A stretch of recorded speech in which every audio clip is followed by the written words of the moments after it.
यह एक तथ्य है जो आबकारी विभाग ने 10 महीने पहले दिल्ली सरकार से पूछा, तो अब दिल्ली सरकार यह कह के बचाव नहीं कर सकती कि हमारी जानकारी में नहीं था, हम जांच कराएंगे। इससे बिल्कुल साफ हो जाता है कि इन लोगों ने आबकारी नीति में जानकारी में आने के बाद पूरी तरीके से उद्देश्य के साथ बात की है।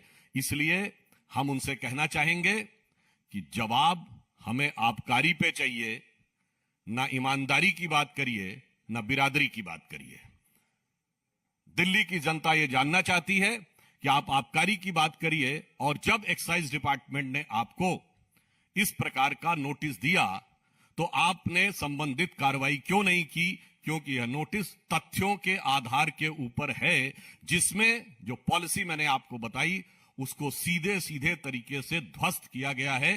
तो मैं सिर्फ यह कहना चाहूंगा, एक्साइज पॉलिसी तो यह कहती है कि मैन्युफैक्चरर, डिस्ट्रीब्यूटर एंड रिटेलर एक नहीं होना चाहिए, परंतु यहां ये मिथ्या भ्रम और झूठ के मैन्युफैक्चरर भी यही हैं, डिस्ट्रीब्यूटर भी यही हैं और रिटेलर भी वही हैं, और उसके बाद पूरी निर्लज्जता के साथ जनता के सामने आकर यह दावा करने वाले कि सबसे बड़े ईमानदार वो हैं, इस असत्य के परपिट्रेटर भी वही हैं। देश में, दिल्ली में एक ऐसा ही राज्य है दिल्ली, जहां पर शराब मंत्री भी वही है जो शिक्षा मंत्री है। तो एक तरफ ये शिक्षा की बात करते हैं और दूसरी तरफ ये बच्चों की उम्र को घटा देते हैं, उनको छूट देते हैं कॉलेज के बच्चों को कि आप जाके शराब पीजिए। हम, बहुत अजीब सी बात है कि शिक्षा मंत्री हैं और हम इनसे केमिस्ट्री का सवाल पूछते हैं और ये हिस्ट्री का जवाब देते हैं, क्योंकि ये केमिस्ट्री का सवाल इसलिए नहीं उसका जवाब दे सकते क्योंकि 60% दिल्ली सरकार के स्कूल में साइंस नहीं पढ़ाई जाती है। इसलिए शिक्षा मंत्री से जब भी पूछो कि 2% से 12% क्यों किया, तो वो जवाब देते हैं कि हमारे घर में एक आज अपना डॉग को बच्चा हो गया, कुत्ते को बच्चा पैदा हो गया। हम तो एक कोई गांव में अपना हड्डी सा पहलवान था, तो एक हमारे देश में गामा पहलवान हुए, बहुत जो है उनको रुस्तम हिंद भी बोलते थे। तो एक हड्डी सा पहलवान था राघव चड्ढा जैसा, तो वो बार बार जो है चुनौती देता था कि गामा पहलवान को मेरे सामने लाओ, मैं उसको हरा दूंगा।